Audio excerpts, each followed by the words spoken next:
noches, edición 397 entre ustedes y nosotros. Buenas noches, Osvaldo. Buenas noches, Jorge. Qué contento se te ve. Sí, tengo motivos. Evidentemente, yo también. Vos también. Y nuestro invitado de hoy también. ¿Y nuestro invitado también? ¿Qué? ¿Porque es independiente? Ah, bueno. Antes lo vamos a dejar por unos instantes en la incógnita de quién es el invitado nuestro, pero ambos de Independiente y yo de River tenemos motivo para estar contentos porque el domingo futbolero nos ha sonreído. Lo que sí no nos sonríe, y para nada, al contrario, nos parece sumamente deplorable, es el tema del famoso acuerdo, memorándum de entendimiento con la eufemística frase de la búsqueda de la verdad. Esta comisión que se crea a través de un acuerdo entre la República Teocrática de Islam y la Argentina. No sé hasta qué punto será república. No, en sentido estricto del término no lo es. No lo es, en un sentido puramente formal. Solo como opuesto a monarquía, pero no en el sentido... Exactamente.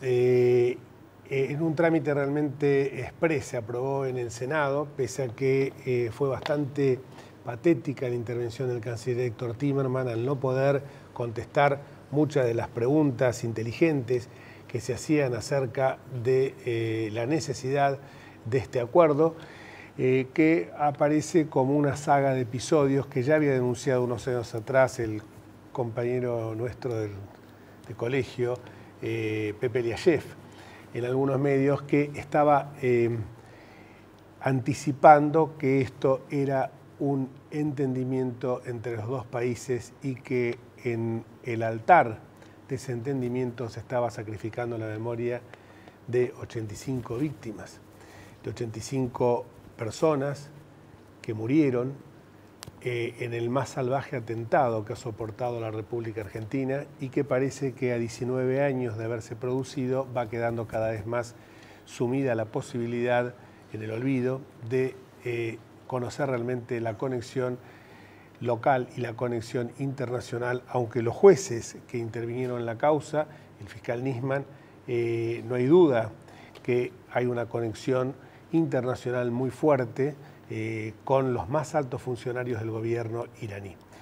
Pero lo que nosotros estábamos averiguando, queríamos saber, era el revés de la trama de toda esta historia, qué es lo que se escondía debajo de la mesa, y ha quedado bastante claro, no por boca lamentablemente de nuestros funcionarios, sino porque un editorial del domingo pasado del diario Tehran Times pone muy claramente el tema diciendo que la Argentina había sido víctima de una conspiración del sionismo internacional. Esto es que a partir de este acuerdo que ha llegado con Irán, la Argentina se ha sacado la venda que tenía en los ojos para darse cuenta que el régimen islámico de los ayatolás no tenía nada que ver en lo que fue esta sangrienta masacre que tuvimos los argentinos.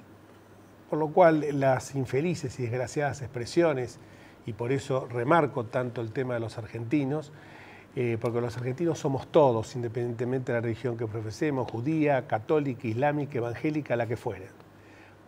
Pero realmente pasa a un segundo plano algo lamentable, que fueron las expresiones del presidente de la bancada kirchnerista, Pichetto, cuando señaló que había argentinos judíos y argentinos argentinos. Es como si hubiera dos clases distintas de argentinos. Y creo que tiene un desconocimiento supino de lo que es nuestra historia, porque esta argentinidad fue el fruto de un crisol de razas, religiones, costumbres que vinieron desde los más distintos lugares de la tierra y que se nutrió tanto de los españoles, de los italianos y de gente que venía de la vieja Europa, independientemente que fueran, reitero, judíos, católicos, islámicos, evangélicos, lo que fuera, ateos, agnósticos. Lo que nos nuclea a todos nosotros es el hecho de ser argentinos. Y gracias a Dios tenemos lo que muchas veces decimos los católicos, como decía Juan Pablo II, la nutriente fecunda de lo que fueron nuestros hermanos mayores, los que nosotros los católicos consideramos que son precisamente los judíos. Gracias a Dios ellos también contribuyeron a forjar esta nacionalidad y por eso a mí me resulta muy triste cuando escucho estas expresiones que no hacen más que saltar a la luz un larvado antisemitismo que uno todavía, en el gobierno, que es el campeón de los derechos humanos, observa.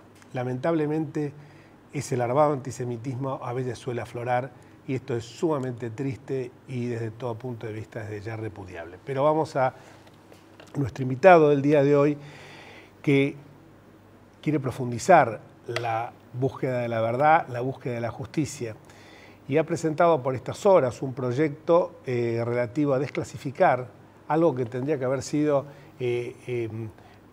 dado el cariz internacional brutal que estuvo este atentado, esta masacre, expuesto en las primeras horas, o por lo menos en los primeros momentos, que era la desclasificación de los documentos que obran en poder de los servicios de inteligencia. Gerardo Milman, muchísimas gracias por venir a nuestro programa.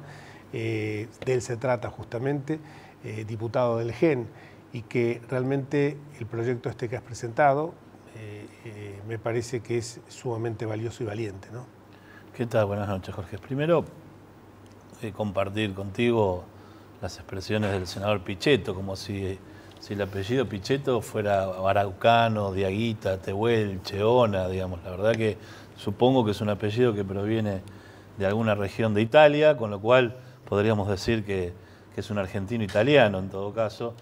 Yo me mofaba los otros días diciendo que el senador Pichetto es un argentino menemista, dualdista, kirchnerista, porque ese ha sido su devenir político, en definitiva, y está muy bien que elija el camino político que quiera, como el camino religioso en términos de fe, porque vivimos en una democracia plural, diversa y que reconoce la libertad de culto. Digamos que obviamente el senador Pichetto parece no haberse enterado cuando hizo manifestación de esas expresiones, pero yo creo que más complicado aún es que tenemos un canciller, el canciller Héctor Timmermans, de religión judía obviamente, que después de ver todo lo que ha ocurrido yo tengo la percepción, porque aparte cuando uno analiza las fechas en las cuales se empezó a conversar con Irán y la designación del propio canciller, que antes era embajador en los Estados Unidos, uno encuentra ahí la posibilidad de que haya sido designado justamente para llevar a cabo este acuerdo y mostrar que un judío es quien lleva adelante,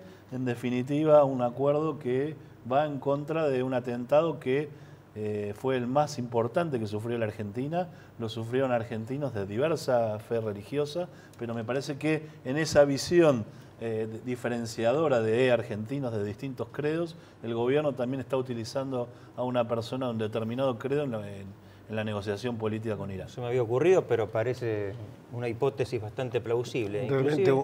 Ayer en su columna en el diario La Nación, Carlos Pañi señala que luego de esa conversación inicial, que acá no había trascendido, salvo por la información que dio Pepe Eliashev y que fue desmentida en aquel momento, pocos días después, él lo dice como una prueba de amor, Timmermans hizo ese episodio grotesco en el aeropuerto de Ezeiza con un alicate, abriendo material militar de ejercicios conjuntos con los Estados Unidos. También es una hipótesis que yo no había tenido en cuenta. Sí, realmente a mí también me dejó un poco perplejo, pero tiene una sólida raíz esto, ¿no? Incluso más, vos reseñabas el episodio ese del alicate, que incluso se da de bruces con lo que quiere el ministro de Defensa, que es fortalecer Puricelli los ejercicios navales con otras potencias del mundo, por caso Estados Unidos. Pero volviendo... Sí, no, quería preguntarle, porque en el Senado se aprobó la semana pasada, hoy se trataba en el plenario de comisiones de la Cámara de Diputados y mañana en el plenario. ¿Cómo ves que vaya a considerar los diputados? ¿Va a conseguir el quórum? Yo creo que va a ser muy escaso, pero finalmente lo van a conseguir porque el modelo del gobierno es un modelo absolutamente disciplinado y me parece que van a utilizar los recursos que hagan falta. Si hacen falta utilizar aviones de Aerolíneas Argentinas, le van a pedir a Recalde que se los ponga a disposición de los legisladores que hagan falta. Me parece que el gobierno no haría una apuesta a arriesgarse a que por uno o dos legisladores le falte el quórum. Me parece que más allá de la expectativa y que se les ha achicado sin ninguna duda la mayoría que obtuvieron a partir del 54% del año pasado, me parece que sí van a lograr el quórum, lamentablemente, ¿no? Ese proyecto de desclasificación de documentos, ¿en qué consiste? Bueno, aquí hay dos partes de lo que fue el atentado a la AMIA. Uno es la conexión internacional. El fiscal de la causa, el fiscal Nisman, acusa al gobierno de Irán y a los funcionarios de la embajada, en entonces la embajada argentina en Irán, uno de ellos hoy ministro de Defensa. Por eso el memorándum aparece casi en el ridículo, porque es la pretensión de que el fiscal, que además tiene pedido de captura en Irán, como habrá el fiscal para ir a preguntarle al ministro de Defensa de la República Islámica de Irán acerca de la causa, si el juez y la comisión, entre comillas, comisión de la verdad, resuelven que hay que detenerlo, por ejemplo, al ministro de Defensa, uno se imagina a la policía iraní entregándole a Interpol al ministro de Defensa en ese acto. La verdad que es un acto de ciencia ficción. Hay que comprender que el ministro de Defensa iraní no es el ministro Puricheri en la Argentina, que se le hunden los barcos. En una región estratégica desde el punto de vista caliente, desde el punto de vista militar, el ministro de Defensa es uno de los ministros más importantes de un gobierno de la región. Irán no escapa a esa lógica, porque además tiene un programa de energía nuclear vinculada a las armas, no solo a la cuestión pacífica, que lo evidencia. Eso por un lado. Pero por otro lado, acá no es que entonces el agregado cultural de la embajada iraní puso la bomba, contrató la camioneta, hizo las llamadas, hubo una apoyatura local.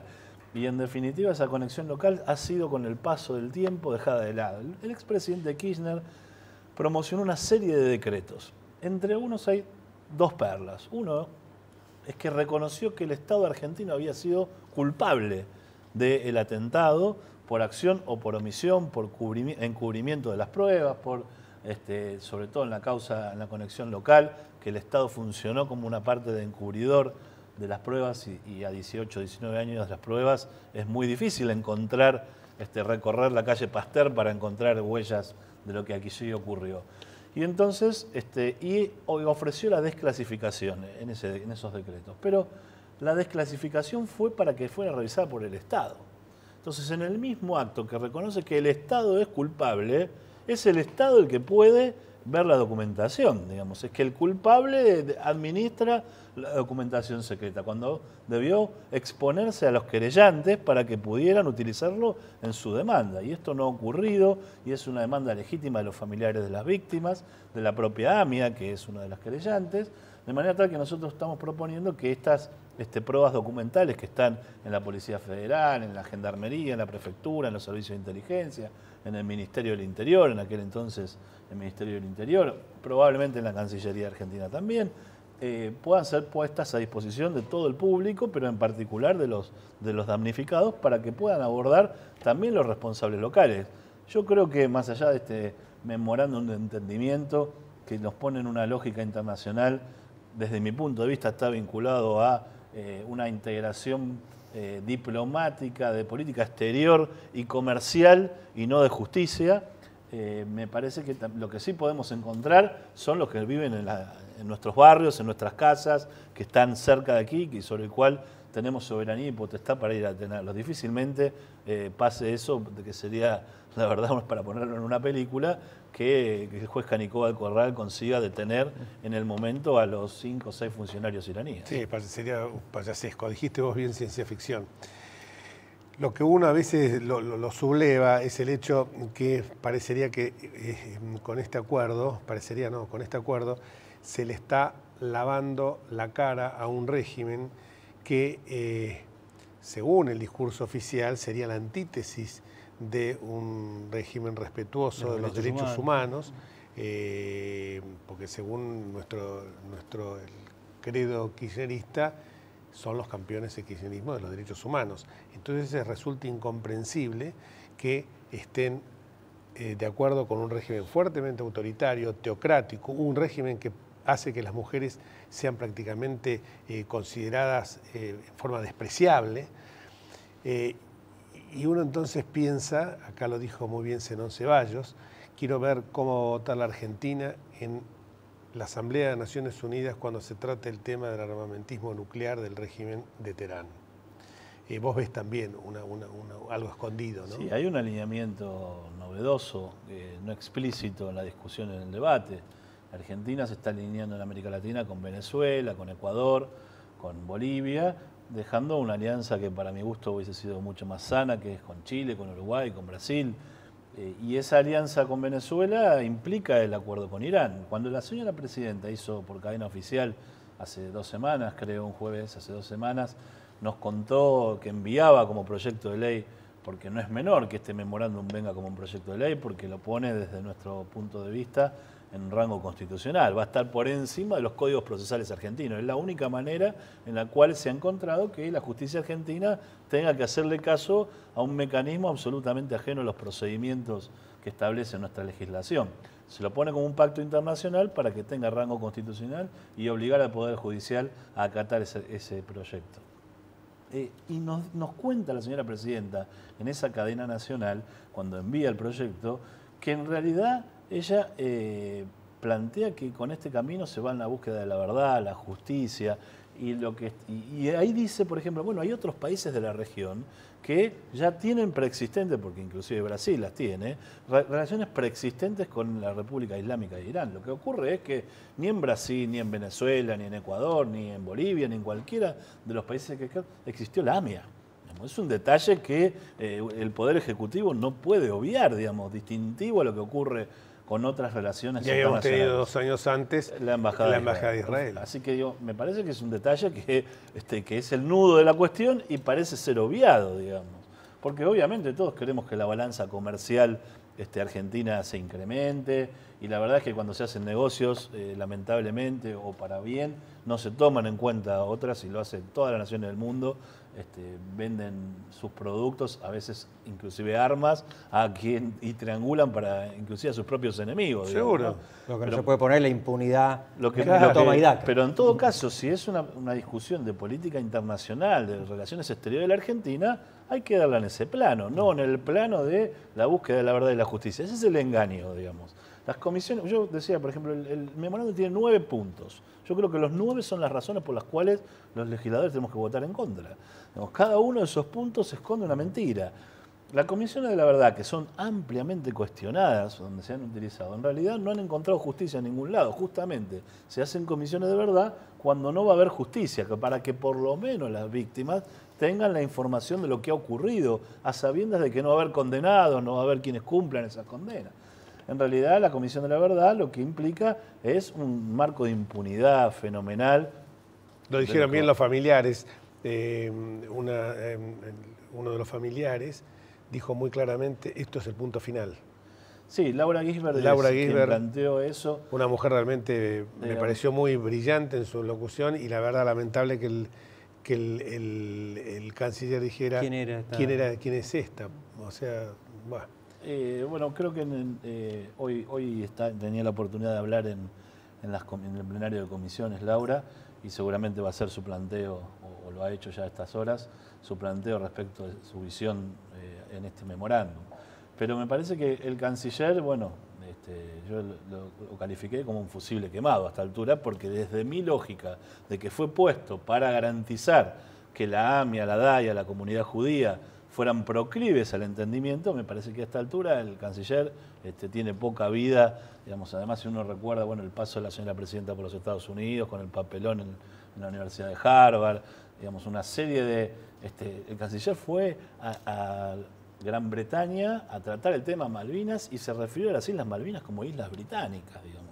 La verdad que viniendo del canciller es un error imperdonable, por supuesto. Yo creo que cuando fue designado se decía que uno de los motivos de la designación era su buena relación con la comunidad judía de Nueva York. Y con los Estados Unidos en general. Por eso creo que detrás de la designación del canciller hubo un intento de blanquear una situación que comenzó casi en simultáneo, los acuerdos secretos con Irán, y de blanquear ante la comunidad judía internacional. Y la comunidad judía, y bueno, tenemos un canciller que tiene esa fe religiosa, tiene esa fe religiosa y defiende esta operación política.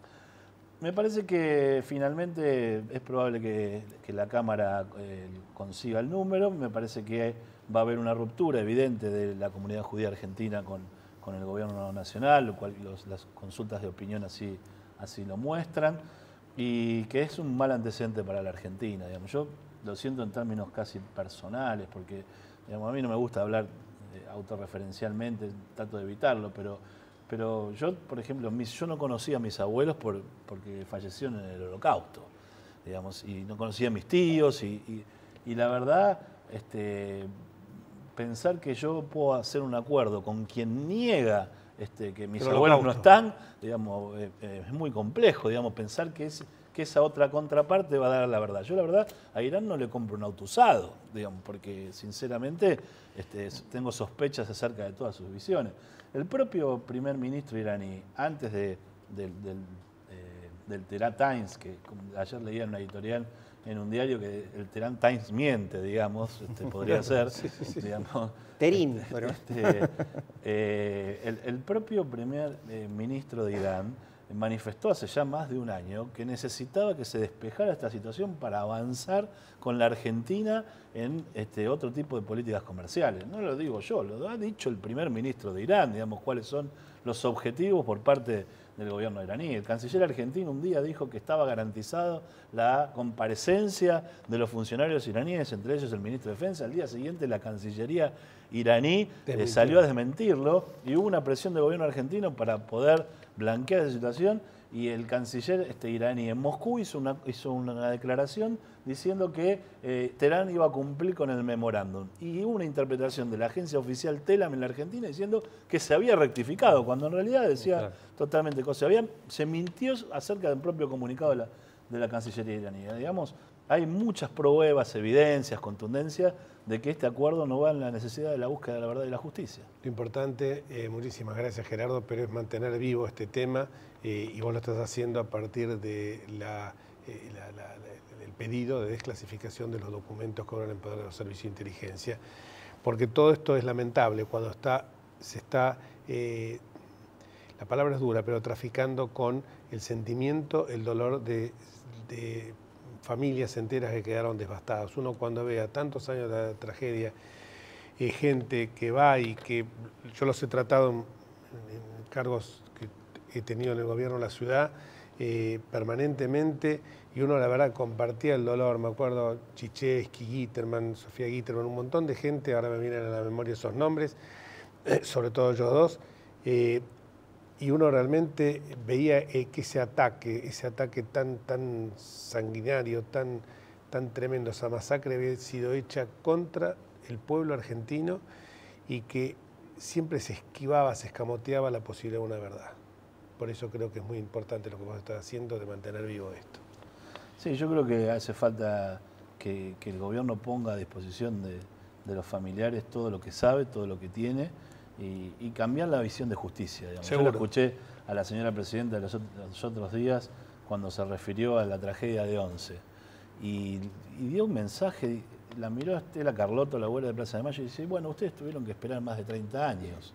Como diciendo que a los familiares de la tragedia, las víctimas de Once, había pasado poco, digamos, desde que había pasado. La verdad que esa visión de la justicia, digamos, de la justicia, de que el fallo será divino en definitiva, porque en la tierra no se va a conseguir, me parece que es una visión absolutamente nefasta para una democracia que necesita que la justicia sea un pilar fundamental. Muchísimas gracias, Gerardo. Pausa.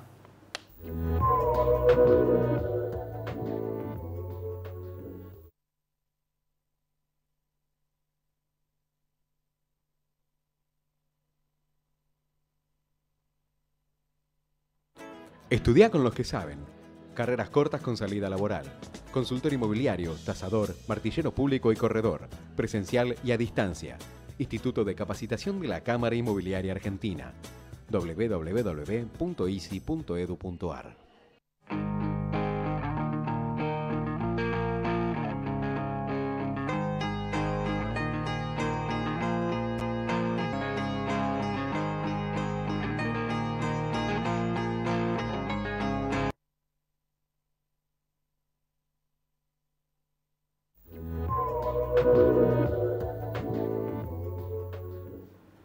Aprovechamos para mandar saludos que quedaron pendientes del otro día. Estela de Belgrano, que nos señaló muy inteligentemente que la crisis de la eurozona no nos iba a afectar, decía la presidenta, y ahora el gobierno le echa justamente a esa situación la culpa de la inflación que estamos padeciendo. Gracias, Estela, por este concepto y por supuesto también a Matilde Lamana y Arminda Rojas del Consejo de la Magistratura de la Ciudad Autónoma de Buenos Aires. Les volvemos a reiterar los saludos de la semana pasada. Si es así, lo de la eurozona tenía una puntería extraordinaria porque llega justo a la Argentina, pero no le pasa a ninguno de los países circundantes. Es un tiro... Es quirúrgico. Como si fuera un clásico anual, comienza el ciclo lectivo y automáticamente paro docente. La verdad que un país que está tan hambriento de mejorar sus niveles de educación, esto realmente nos afecta muchísimo a todos. Y el gobierno, a través de la publicidad que hace en Fútbol para Todos, o Fascismo para Todos, habría que llamarlo, se encargó ayer de exculpar, es decir, que él intervino y que fija un mínimo, después las provincias tienen que dar más. Es curiosa esta intervención del gobierno nacional. Una paritaria, en cualquier ámbito, es un acuerdo entre empleados y empleadores. Ahora, el gobierno nacional dice que no es, como evidentemente no es empleador. Y entonces, ¿para qué se mete? ¿Cómo puede fijar un porcentaje mínimo de aumento? ¿Sabe si las provincias están en condiciones? Sabe que no.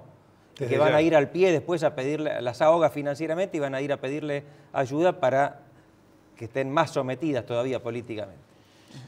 Realmente, y aparte hay situaciones que parecería que el gobierno las desconoce, como que esto impacta fuertemente en los ámbitos familiares.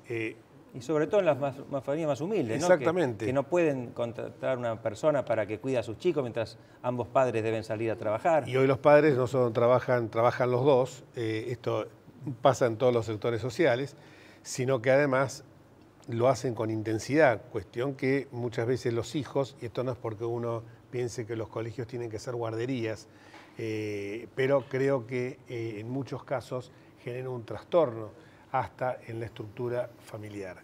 Igualmente habría que ver, los gremios también tendrían que tratar de encontrar otras formas, que no sea simplemente el paro rutinario. Sí, sobre todo cuando en algunas provincias el tema se solucionó y jurisdicciones y entonces paran por solidaridad con otras. Creo que en San Luis, Chubut y alguna otra más comenzaron el ciclo lectivo, el resto no. Y a los gremios kirchneristas, docentes, que son muchos, les preguntaría, ustedes que son enfáticamente sostenedores del gobierno nacional, ¿por qué no piden un aumento como el de la inflación que dio el INDEC? Un 10%, ¿por qué piden el 25% o el 30%? Hace poco se conoció el tema, ya que estamos hablando del tema educativo, que entre otras cosas, con los 1.000 millones de pesos que se gastan todo el año, este año van a ser más, 1.200 millones de pesos en el fútbol para todos, que lo gasta el gobierno y que yo creo que a cualquiera de nosotros, y no somos yo por lo menos no me considero, pero los que están en el estudio, le dieran este negocio, seguramente con publicidad privada supera largamente, pero claro, sin pasar propaganda, no poder meter bajada de línea, como el programa que se edita por Canal 9, se podrían haber hecho con lo que se gastó 3,5 millones de pesos por día, se podrían haber hecho 20.000 comedores escolares y 666 escuelas. Nos quedaron algunos temas pendientes, pero como siempre, cayendo en un lugar común, el tiempo es tirano. La televisión... Lo que sí agregaría esto, hoy es el tercer programa que le dedicamos al acuerdo con Irán y cada vez creo que es más importante hablarlo, no solo por la impunidad, sino por esto que decía Gerardo Milman, el nuevo alineamiento internacional de la Argentina con Venezuela y con Irán. Esto es peligrosísimo. Desde ya. Nos vemos hasta el próximo martes, si Dios quiere. Chau.